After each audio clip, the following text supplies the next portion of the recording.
Amém, queridos. Eu queria trazer uma meditação, então, sobre o Salmo 139. Né? E é uma palavra que, assim, é primeiro para mim. Né? Eu primeiro me vejo nessa palavra, né? Para depois trazer para os irmãos. Né? Por isso eu não me canso de estar sempre refletindo sobre essa palavra. Né? Então, assim, ela é muito importante, né? Porque quando a gente, né, lê o Salmo 139, né? Aí a gente realmente crê nisso, né? A gente realmente que Deus está em todos os lugares, que Ele está em todos os momentos da nossa vida, né? Seja no mais profundo mar, seja no céu, seja no Oriente, no Ocidente, né? Na cama, no abismo, assim. Será que a gente realmente crê nisso, né?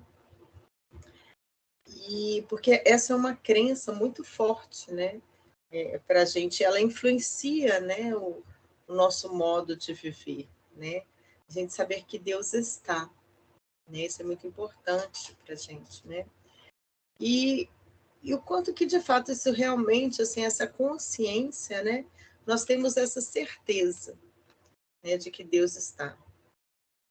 Né? Nós lemos essa palavra, nós cremos isso, nós sabemos que Deus é onipresente, né? Que Ele está em todos os lugares, que Ele é onisciente, né? Mas será que, assim, a gente não anda, às vezes, distraído com essas verdades, né? Será que não temos vivido distraídos, assim, desse conceito, né? Desse conceito teológico, né? Da onisciência, da onipresença e da onipotência de Deus, né? E, então, assim, a gente sabe que, até, né, no Salmo 139, ele dá escrito que Deus está conosco em todos os momentos, né? Mas quanto que isso tem influenciado as nossas vidas, né? Quanto que isso tem influenciado as nossas vidas, de sabermos que Deus está conosco 24 horas, 7 dias por semana, né? Não apenas um momento na nossa história que Deus está conosco, mas está conosco em todo o tempo, né? Então, assim, Deus está, né?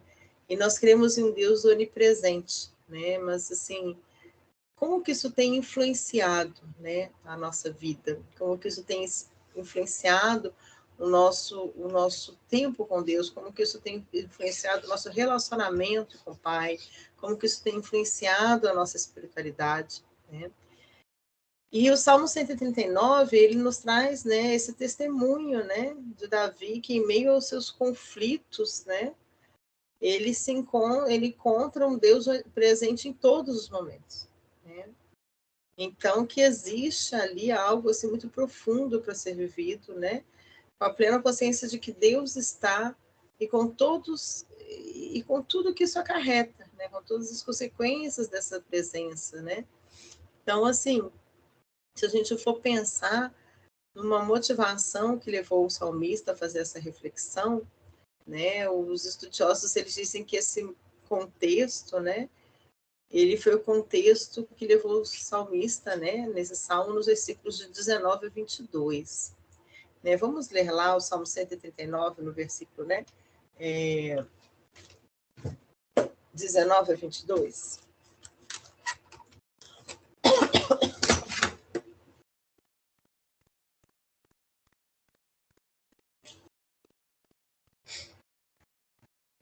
Ele fala assim: tomara, ó Deus, desses cabo do perverso. Apartai-vos, pois, de mim, homens de sangue. Eles se rebelam insidiosamente contra ti, e como teus inimigos falam malícia. Não aborreço eu, Senhor, os que te aborrecem, e não abomino os que contra ti se levantam? Aborreço-os com ódio consumado, para mim são inimigos de fato. Né? E em uma outra versão, né, ele fala assim: ó Deus, como eu gostaria que tu acabasses com os maus. Gostaria que os homens violentos me deixassem em paz. Eles falam mal de ti. Contra ti falam coisas ruins. Ó Deus, como odeio os que te odeiam, como desprezam os que são contra ti. Eu os odeio com todas as minhas forças. Eles são os meus inimigos. Vocês conseguem perceber a angústia nesse texto? Né? Porque esse salmo, ele traz com a resposta de uma angústia. Né? É uma realidade, né? Assim, nossa, assim, com muita angústia, com muito sentimento. Né? É um autor que tem ali muito, muito sentimento passando, né? Raiva, ódio, força, né? Uma aflição, uma indignação. Alguém aqui já passou por alguma aflição? Por alguma indignação? Né? O autor estava passando por sentimentos fortes, né? Que a gente chama de sentimentos sem filtro, né? Eu odeio, como eu odeio os que te odeiam. Eu odeio com todo o meu ser. Né? Alguém já teve esse sentimento? Nossa, como eu odeio fulano, como eu odeio esse fulano. Nossa, eu tenho tanta raiva. São sentimentos fortes no nosso coração, são sentimentos que às vezes são sentimentos sem filtro. Né? É aquele sentimento que às vezes você coloca para fora ali, né? E ele simplesmente sai. Eu me lembro de uma vez que eu me tranquei no banheiro e eu chorava de raiva. Às vezes raiva da gente mesmo. Né? Não é nem dos outros, mas da gente mesmo. Né? E são sentimentos fortes, né? Como diz o salmista. Eu odeio com todas as minhas forças, né? E às vezes esses sentimentos fortes, eles vêm dentro de nós avassaladores, assim, de uma forma muito avassaladora dentro de nós, né? E aqui o salmista, ele está colocando esse sentimento para fora, né? Ele está colocando toda essa raiva, todo esse ódio, né? Que ele tem aí para fora, né? Contra aqueles que falam, né, mal do Senhor, contra aqueles que odeiam o Senhor, que blasfemam contra o Senhor, né? E assim, e a gente vê que assim, nós não somos diferentes do salmista, né? Porque nós passamos e nós vivemos esses sentimentos fortes, essas situações extremas, né? E é muito interessante, né? Esse contexto de injustiça, de pressão, de perseguição, né? De inimigo. E quando a gente olha para esse salmo, a gente percebe que o salmista é alguém como eu e você, né? Esses sentimentos fortes, todos nós temos. Né?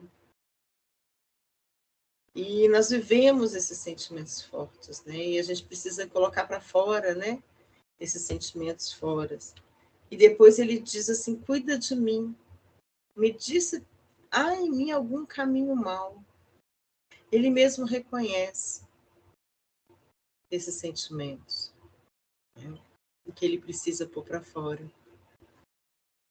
Porque nós temos o nosso coração muitas vezes muito cheio de indignação, né? Muito cheio de questionamentos, de razão, né? E nós temos esses sentimentos, às vezes fortes, esses sentimentos sem filtro, que assim, você cerra o pulso e fala assim, ai, não. Acho que sou só eu que tenho isso, né? Acho que ninguém mais tem, né? Mas quando às vezes a gente coloca para fora da pior maneira, no pior momento. Mas sabe qual que foi, no final de tudo isso, o que o salmista conclui? Ele conclui que Deus está. Que Deus está conosco em todo momento. E ele escreve todo o salmo nessa perspectiva, né? Com toda essa indignação, com todos esses inimigos, né? E ele para e diz assim: Deus está. No meio de tudo isso, Deus está. E a gente vai lá no versículo, né? 3, assim.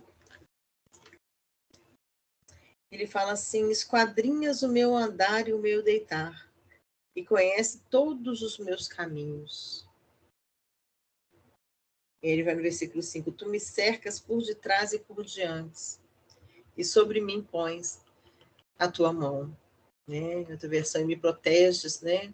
Com o teu poder. Sabe? Então, isso assim é muito interessante, porque Deus nos vê quando nós estamos trabalhando, quando nós estamos dormindo, quando nós estamos estudando. E ele fala assim: olha, Tu me vês quando estou trabalhando e quando estou descansando. Tu sabes tudo o que eu faço. Tu esquadrinhas o meu andar e o meu deitar e conheces todos os meus caminhos. Então, Deus está conosco durante toda a nossa caminhada. Seja no deitar, seja no levantar.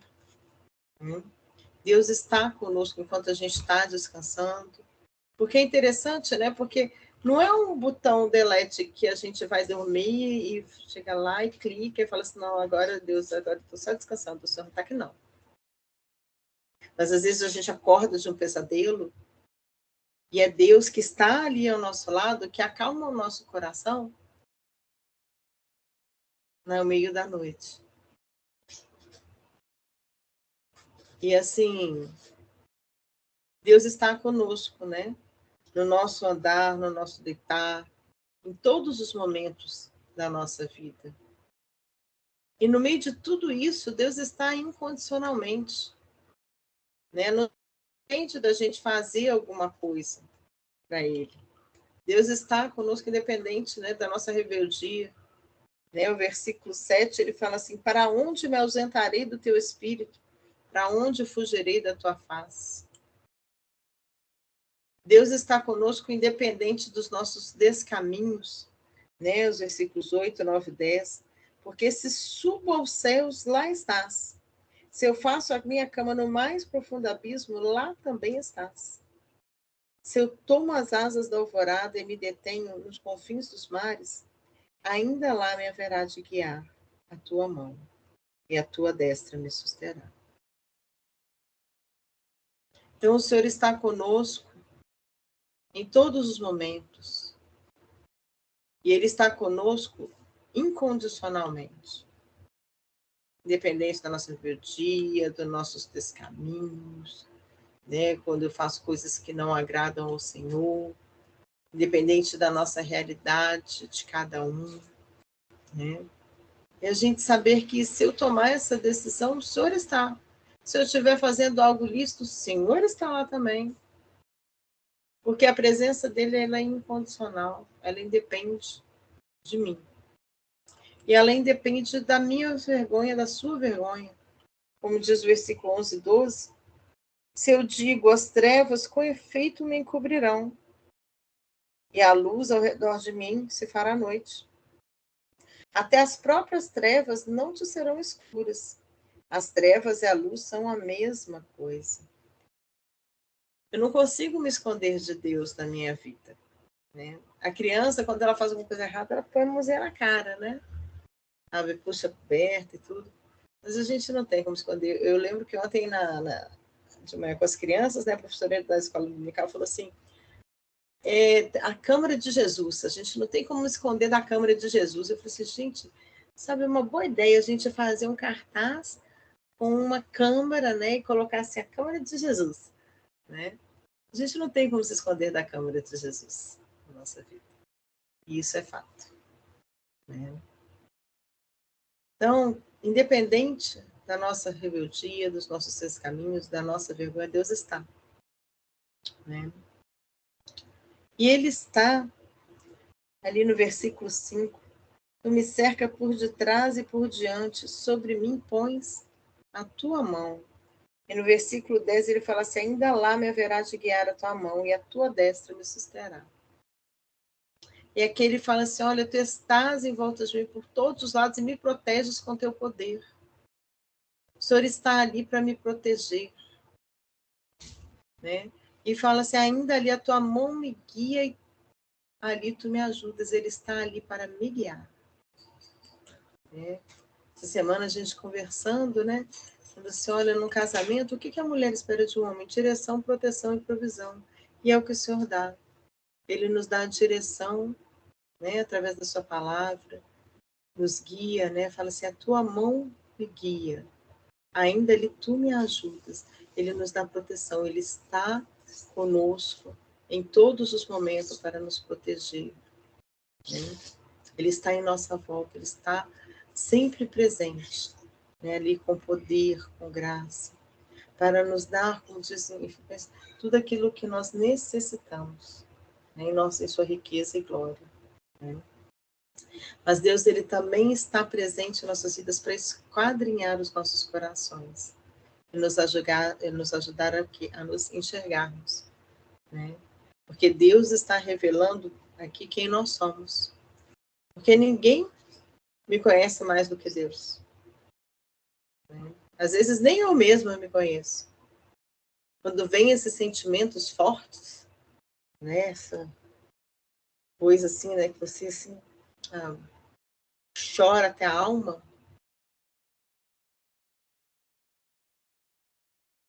A gente conhece, passa a conhecer coisas da gente que às vezes a gente até desconhece. Mas Deus conhece. E se tem alguém que pode te ajudar a se conhecer, esse alguém é o Senhor, né? E o Senhor revela quem nós somos, né? No versículo 6 fala assim: tal conhecimento é maravilhoso demais para mim. É sobre modo elevado, não posso atingir. E é muito interessante, né? Porque cada momento ele é único, né? Esse momento de pandemia que a gente viveu, ele revelou muitas coisas, né? Pai que não convivia com filho, né? Os pais que não tinham tempo para os filhos tiveram que passar a conviver debaixo do mesmo teto, né? As pessoas passaram a ter mais problemas de saúde mental, né? Por conta da pandemia. Mas é muito interessante porque essa questão ela é muito séria, porque o Senhor revela, né, sobre nós coisas às vezes que nós nem conhecíamos, né? E ele fala assim: eu não consigo entender como tu me conheces tão bem. O teu conhecimento é profundo demais para mim.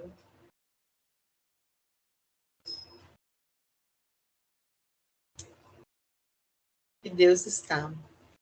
Mesmo quando nós não nos conhecemos, mesmo quando nós nos perdemos de nós mesmos, Deus está ali. E Ele é essa pessoa que nos conhece melhor do que ninguém, né? Não é a nossa mãe, não é o pai, não é o irmão, não é o cônjuge, é Deus. Porque Deus, ele conhece a nossa origem, né? No versículo 13, ele fala assim: pois tu formastes o meu interior, tu me tecestes no seio da minha mãe. Graças te dou, visto que por modo assombrosamente maravilhoso me formaste. As tuas obras são admiráveis, e a minha alma o sabe muito bem. E ele continua, né?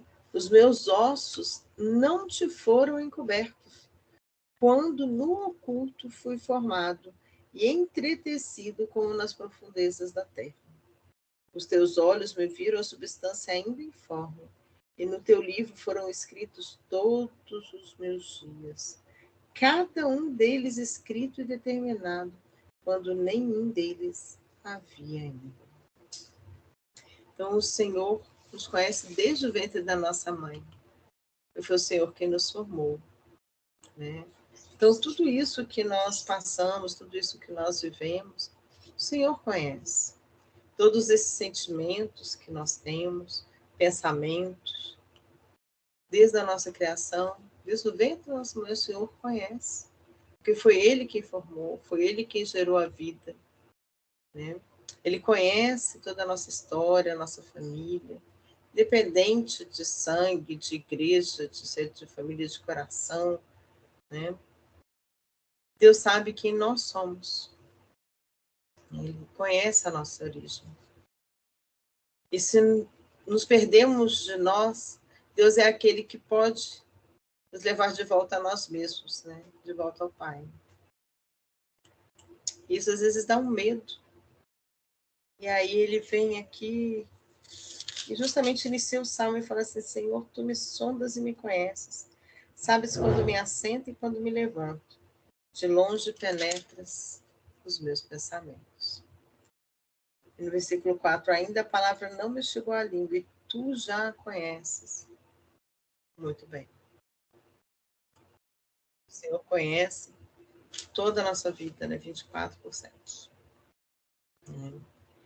E É o Senhor quem não nos deixa perdido. É o Senhor que conta, quem nos dá a direção, quem nos guia o caminho, que nos dá a proteção, né, que nos dá a provisão. E é Ele que conhece as intenções do coração. Né, porque ainda bem que Deus conhece o nosso coração, né? Então, assim, isso é muito interessante. Porque Davi ele encerra, né, o seu salmo, né, no versículo 23 e 24, que é até aquela música da Aline Barros, né? Fala assim: sonda, meu Deus, e conhece o meu coração. Prova-me e conhece os meus pensamentos. Vê se há em mim algum caminho mau e guia-me pelo caminho eterno. Isso aqui é uma oração que o salmista faz, né? Oração de rendição, e é onde ele fala assim: poxa, Senhor, sonda-me. O Senhor me conhece. O Senhor conhece o meu coração. Vê se há em mim algum caminho mau. Vê se há algum pensamento mau. Mas guia-me pelo caminho eterno, né? Essa semana a gente estava conversando, né? Tem uma música, né, nova da Tamires, assim, o tema da música é Saudade da Eternidade. Né? E aqui ele fala assim: guia-me pelo caminho eterno. Né? Ele fala assim: como teremos saudade, né, de algo que ainda não vivemos, não experimentamos, né? Mas que cremos. E a gente chega nesse salmo aqui, o seu último versículo, e fala assim: olha, vê se há em mim algum caminho mau e guia-me pelo caminho eterno, porque é na eternidade que nós queremos estar.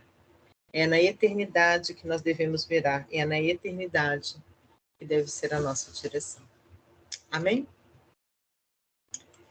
Bem, queridos, essa foi uma palavra de meditação, né? Eu não sou pregadora, né? Eu faço, né? A gente faz alguns estudos, né? Mas assim, não. Então, assim, foi só uma meditação mesmo, né? Basta uma meditação também que tinha ouvido. Então, resolvi trazer para os irmãos aqui também, porque eu acho que essa é uma meditação que ela fala primeiro comigo. E aí, sempre que eu preciso me relembrar, eu volto nela. Tá?